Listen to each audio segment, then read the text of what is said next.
What's going on, everyone? Going to History, coming to you here today to cover the unsolved murder mystery of Jill Dando, a former TV presenter who met an untimely end at her doorstep in 1999. Jill Dando was born on November 9th, 1961 in Somerset. At the age of 3, doctors discovered that Jill had a hole in her heart and a blocked pulmonary artery, and in 1965 she underwent heart surgery to correct it. A woman of faith, Jill set her sights on a career in broadcasting and journalism, starting off as a trainee reporter for the local newspaper, the Weston Mercury. After 5 years, Jill moved on to a position with the BBC as a newsreader for BBC Radio Devon in 1985. In 1988, Jill was moved to the nationally televised BBC News, where she became one of the most recognizable and popular newsreaders. Position that landed her the BBC's Personality of the Year honor in 1997 and co-host of Crimewatch and Holiday. Off-air, she had been dating gynecologist Alan Farthing, and the pair were engaged in January of 1999 with a wedding slated for later that year. However, on the morning of April 26, 1999, the 37-year-old Dando was on her property in Fulham tending to some errands. As she walked up towards her front door, the killer came up, pressed a gun against her head, and shot her point blank. The time was 11:32 a.m., but it wouldn't be until 15 minutes later that a neighbor discovered her body, still holding her car keys, and called for help. The only evidence that could be found was a single bullet that killed her. The grief over her death was compared to that of Princess Diana, with Prime Minister Tony Blair and Queen Elizabeth II even releasing statements of their sorrow. It launched the largest criminal investigation since the search for the Yorkshire Ripper, with 2,400 statements, 1,200 car tracings, and over 2,000 potential suspects.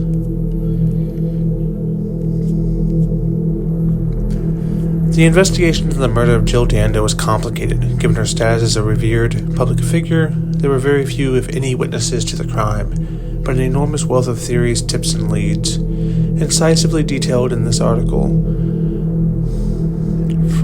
from the independent United Kingdom. They largely proved fruitless, but had to be looked into nevertheless. The immediate suspects were those from Dando's romantic relationships. Television producer Bob Wheaton lived with Dando for a time, but the relationship reportedly ended after he grew tired of her frequent absences due to work. Young South African game warden Simon Basil had a short-term, very lady-chatterly relationship with Dando. Then, of course, there was Farthing, her fiancé.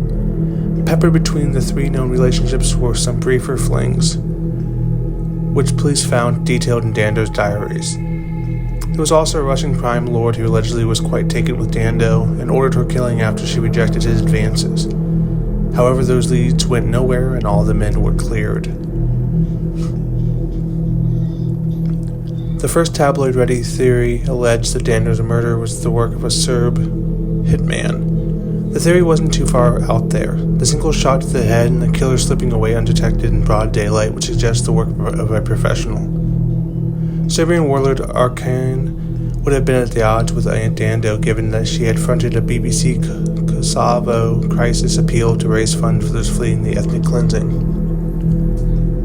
She may have also been targeted in retaliation after British and U.S. warplanes bombed the radio television Serbia building in Belgrade, killing 16.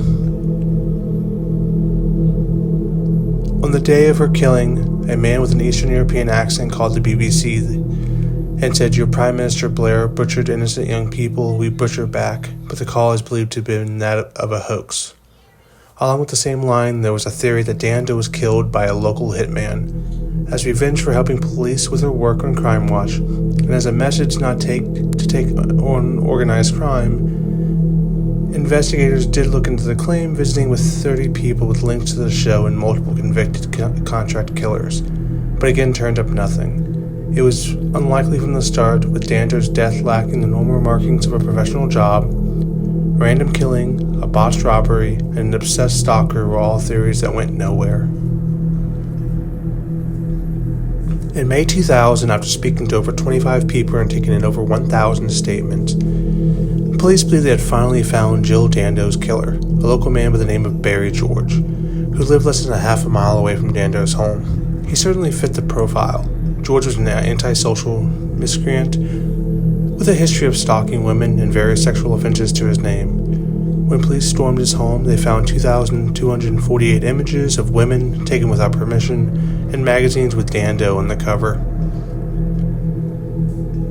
Someone George claimed he didn't know. In July 2001, George was convicted of the murder and sentenced to life in prison on one key piece of evidence: a small particle of gunshot residue found in his pocket that police alleged came from the gun that killed Dando. In August 2008, George was acquitted on the grounds that the particle was far too small to be rationally used as evidence. George was free, but angry that he had 8 years of his life taken away from him. Interestingly, though, a decision by the High Court in 2013 refused George's compensation for his wrongful conviction on the basis that until a new fact arises that proves without a reasonable doubt that George did not commit the crime, there would be no payment. In other words, he was innocent, but not innocent enough.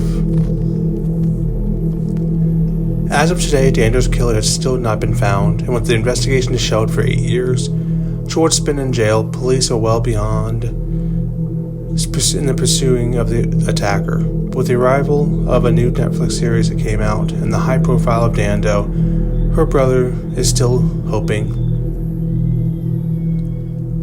After all, Jill Dando was more than just a celebrity. She was a beautiful young woman who gave of her time, a talent at the peak of her craft, a fiancé on the verge of an exciting new stage of her life, with a man she loved, and one she was taken with after first meeting on a blind date.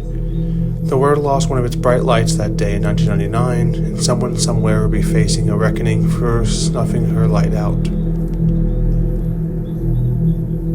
May she rest in peace. May her family continue to find peace, and maybe eventually her family will find answers to what happened on that fateful day in 1999. If you enjoyed this video, please make sure to hit the subscribe button, like, comment down below, and as always, continue to look for the history in film.